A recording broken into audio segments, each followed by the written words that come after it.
இங்கே இருக்கவங்க எல்லாருமே ஒவ்வொரு கட்சியில் இருக்கலாம், ஒவ்வொரு இயக்கத்தில் இருக்கலாம்.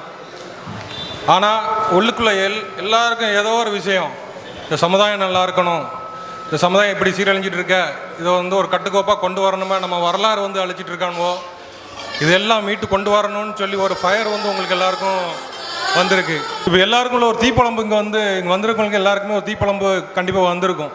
வெளியே இப்படி தான் நிறைய பேர் சுற்றிட்டு இருக்காங்க, உள்ளே புகஞ்சிட்டே இருக்குது.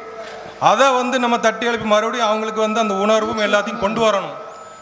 அவங்களுக்கும் ஃபயர் உண்டாகிட்டுன்னு வைங்களேன், அப்புறம் நம்மளை வந்து அடிச்சுக்க ஆளே கிடையாது.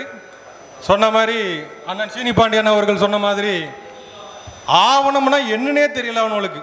அதாவது மாட்டு சமுதாயத்தில் உள்ள வரலாற்று ஆசிரியர்கள்னு சொல்லக்கூடிய ஒரு சில நபர்களுக்கு வந்து ஆவணம்னா என்னன்னே தெரியல. ஆவணம்னா முதல்நிலை ஆவணமாக சொல்லக்கூடிய சங்க இலக்கியங்கள் ஒன்று, கல்வெட்டு, அடுத்து சொல்லக்கூடியது வந்து செப்பேடுகள், அதுக்கப்புறம் எதிரிகள் எழுதி வச்ச அந்த ஆவணங்கள், இல்லை அவர்களின் சமகாலத்தில் வாழ்ந்த புலவர்கள் எழுதி வச்சு தான் ஆவணம். அதை விட்டுட்டு தனக்குத்தானே ஒரு கதை புத்தகம் எழுதிட்டு அதுக்கு ஒரு ரெஃபரன்ஸ் இன்னொரு கதை புத்தகம். என்னடா இது? அங்கே வருத அருங்காட்சியில் போயிட்டு நம்ம கல்வெட்டிலே கை வச்சுட்டு இப்படி வச்சுக்கிட்டு இது ஒன்றும் இல்லை, இது நாயக்கர் கூட அவனை சேர்ந்து சண்டை போட்டதுங்க. அட நாதாரி பையில, அப்போவே ஏதாவது நம்மளுக்கு சொன்னால் பிசிஆர் அளவுக்கு தான் வந்துடும். அந்த அளவுக்கு தான் இருக்குது. இது பூரா என்னென்னா அவனை வந்து அது நமக்கு சொல்லலை, அந்த வரலாறு வந்து அவன் நமக்கு சொல்லலை, அவனும் சமூக இளைஞர்களை வந்து மடையனா ஆக்கிட்டு இருக்கான். அது சமூக இளைஞர் படித்த இளைஞர்கள் தான் கேட்கணும். அவனை சொல்கிற வரலாறு என்ன வேணாலும் இருக்கட்டும், நீங்கள் நேராக அதை போய் வெரிஃபை பண்ணுங்கள். தொல்லியல் ஆவணம் இருக்குது, அருங்காட்சியத்துக்கு போங்க, யாருக்கும் ஆக்சஸ் இருக்குது, அதை போய் எடுத்து படிங்க. அதில் உங்களுக்கு புரியலையா, பிரான்சிஸ் சேவியர்ஸ் எழுதிய கத்தோலிக்க பாதியா பிரான்சிஸ் சேவியர்ஸ் எழுதிய அவரது ஆய்வறிக்கையில் இருக்குது. மறவர்கள் யார், அங்கே வெட்டுமருமாள் பாண்டியன் கூட சண்டை போட்டது யார், அதில் முக்கியமான ஒன்று இங்கே வந்து இந்த கல்வெட்டில் 10 நடுகள் இருக்க. இதில் வந்து அந்த படையெடுத்து வந்த விட்டலராயனோட வெங்கடராசன் தளபதியை நம்ம கொன்னுட்டோம். அந்த படையெடுத்து வந்தோடனே நம்ம வந்து தகர்த்து எரிஞ்சாச்சு. அதே மாதிரி வெட்டுமருமாள் பாண்டியன் பற்றி நம்ம ஏன் பேச வேண்டியிருக்குன்னா, எதற்கும் சமரசம் இல்லாத ஒரு தலைவன், தப்பாக எடுத்து சண்டை போடு எடு அப்படின்னு தான் இருப்பான்.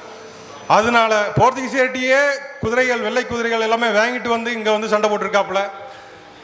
அது மட்டும் இல்லை, வெட்டுமருமாள் பாண்டியன் பற்றி பேசும்போது ஒரு சில நபர்களுக்கு வந்து நம்ம வந்து நிச்சயமாக நன்றி உரை சொல்லணும். அது என்னென்னா, விஜயபாண்டி தேவர், பிரகாசன, மணிகண்ட தேவர், இவர் எல்லாரும் தான் முகநூல்லையும் எல்லா இடத்துலையுமே வந்து நம்ம இளைஞர்களுக்கு வந்து அந்த வரலாறை வந்து எடுத்து சொல்ல ஆரம்பித்தாங்க. அதுக்கப்புறம் தான் எல்லாருக்கும் தெரியும், ஓஹோ இப்படி ஒன்று, நானும் திருநெல்வேலிக்காரன் தான், அதுக்கப்புறம் தான் நம்மளுக்கே தெரியுதோ இப்படி ஒரு நடுகள் திருநெல்வேலி அருங்காட்சியகத்தில் இருக்கா அப்படின்னு. ஏன்னா திருநெல்வேலியில் பாதி பேருக்கு அது இருக்கான்னு கூட தெரியாது, அந்த நிலைமைக்கு தான் இருக்குது. அதுவும் இல்லாமல் ஒரு சில கயவர்கள் வந்து அதை வந்து அபகரிக்க பார்த்தாங்க. ஆனால் அதையும் வந்து விஜயபாண்டி தேவர் வந்து அந்த தொல்லியல் துறைக்கு வந்து ஒரு மேலே போட்டு நீங்கள் உண்மையிலாவது பாதுகாக்கீங்களா என்னன்னு சொல்லி அவர் ஒரு லாயர் டெல்லியில் இருக்காப்புல, இப்படி அது பாதுகாக்கீங்களான்னு ஒரு மெயில் போட்டதுக்கு அப்புறம் தான் அது வந்து இப்போ கொஞ்சம் எடுத்து வச்சுருக்காங்க. அதை நம்ம வந்து அதை விட்டுறக்கூடாது. மேலும் அடுத்த வருஷமும் நம்ம இதை விட பிரமாண்டமாக அதை வந்து கொண்டாடணும்.